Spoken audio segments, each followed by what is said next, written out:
ನಮಸ್ಕಾರ ರೈತ ಸಹೋದರರೇ ಮತ್ತು ಸಹೋದರಿಯರೇ. ಹೊಲದಲ್ಲಿ ಒಳ್ಳೆ ಫಸಲು ಪಡೆಯಲು ಕೇವಲ ಶ್ರಮ ಸಾಲದು. ಸಸ್ಯಗಳಿಗೆ ಸರಿಯಾದ ಸಮಯದಲ್ಲಿ ಸರಿಯಾದ ಪೋಷಣೆ ಕೊಡುವುದು ತುಂಬಾ ಮುಖ್ಯ. ಬೀಜ ಮೊಳಕೆಯಿಂದ ಹಿಡಿದು ಹೂವು ಕಾಯಿ ಬರುವವರೆಗೂ ಸಸ್ಯಕ್ಕೆ ಸಾಕಷ್ಟು ಫಾಸ್ಫರಸ್ ಮತ್ತು ಪೊಟ್ಯಾಷ್ ಸಿಗದಿದ್ದರೆ ಅದು ಪೂರ್ಣವಾಗಿ ಬಲಶಾಲಿಯಾಗುವುದಿಲ್ಲ. ಈ ಎರಡು ಪೋಷಕಾಂಶಗಳು ಸಸ್ಯವನ್ನು ಒಳಗಿಂದ ಬಲಪಡಿಸುತ್ತವೆ, ಬೇರುಗಳನ್ನು ಬೆಳೆಸುತ್ತವೆ, ಹೂವು ಮತ್ತು ಕಾಯಿಯ ಸಂಖ್ಯೆ ಹೆಚ್ಚಿಸುತ್ತವೆ ಮತ್ತು ಗುಣಮಟ್ಟದ ಉತ್ಪನ್ನ ನೀಡುತ್ತವೆ. ಅದಕ್ಕಾಗಿಯೇ ಇಂದು ನಾವು ಮಾತನಾಡುವುದು ಒಂದು ಬಹಳ ಮುಖ್ಯವಾದ ಉತ್ಪಾದನೆಯ ಬಗ್ಗೆ, ಗ್ರೀನ್ ಪ್ಲಾನೆಟ್ ನ NPK 005234. ಇದನ್ನು ವಿಶೇಷವಾಗಿ ಹೂ ಬರುವುದು, ಕಾಯಿ ಕಟ್ಟುವುದು ಮತ್ತು ಉತ್ಪಾದನೆ ಹೆಚ್ಚಿಸುವುದಕ್ಕಾಗಿ ಬಳಸಲಾಗುತ್ತದೆ. NPK 005234 ಒಂದು ಉತ್ತಮ ದರ್ಜೆಯ 100% ನೀರಿನಲ್ಲಿ ಕರಗುವ ಸಾರ. ಇದರಲ್ಲಿದೆ 0% ನೈಟ್ರೋಜನ್, 52% ಫಾಸ್ಫರಸ್, 34% ಪೊಟ್ಯಾಷ್. ಸಸ್ಯಕ್ಕೆ ಹೂ ಬರಲು, ಕಾಯಿ ಕಟ್ಟಲು, ಗಾತ್ರ ಹೆಚ್ಚಿಸಲು, ಸಿಹಿತನ ಮತ್ತು ಗುಣಮಟ್ಟ ಸುಧಾರಿಸಲು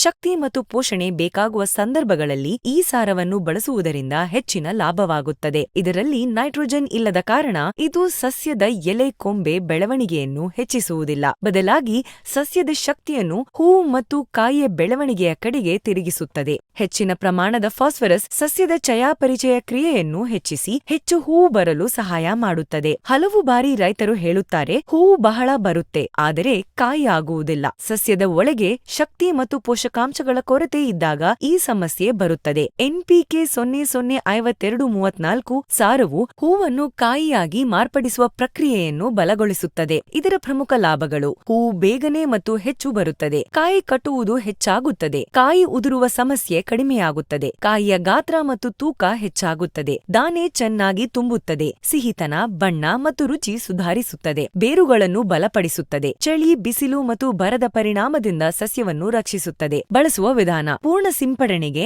ಎಲೆಗಳ ಮೇಲೆ ಚಿಮುಕಿಸಲು 1 ಲೀಟರ್ ನೀರಿಗೆ 3 ರಿಂದ 5 ಗ್ರಾಂ ಸಾರ ಹಾಕಿ ಕಲಸಿ. ಸಂಜೆ ವೇಳೆಯಲ್ಲಿ 10 ರಿಂದ 12 ದಿನಗಳ ಅಂತರದಲ್ಲಿ 2 ಅಥವಾ 3 ಬಾರಿ ಚಿಮುಕಿಸಿ. ಈ ಸಾರವು ನಿಮ್ಮ ಬೆಳೆಗೆ ಹೆಚ್ಚಿನ ಉತ್ಪಾದನೆ ನೀಡುವುದಷ್ಟೇ ಅಲ್ಲ, ಅದರ ಗುಣಮಟ್ಟವನ್ನು ಉತ್ತಮ ಮಾಡುತ್ತದೆ. ಇದರಿಂದ ಹೊಲದಲ್ಲಿ ಮಾಡಿದ ಶ್ರಮಕ್ಕೆ ಪೂರ್ಣ ಪ್ರತಿಫಲ ಸಿಗುತ್ತದೆ ಮತ್ತು ಮಾರುಕಟ್ಟೆಯಲ್ಲಿ ನಿಮ್ಮ ಆದಾಯ ಇಮ್ಮಡಿಯಾಗಬಹುದು. ನಿಮ್ಮ ಬೆಳೆ ಚೆನ್ನಾಗಿ ಹಣ್ಣು ಹಂಪಲಾಗಿ ಯಾವಾಗಲೂ ಹಸಿರು ಹುಲುಸಾಗಿ ಇರಲಿ. Green morning.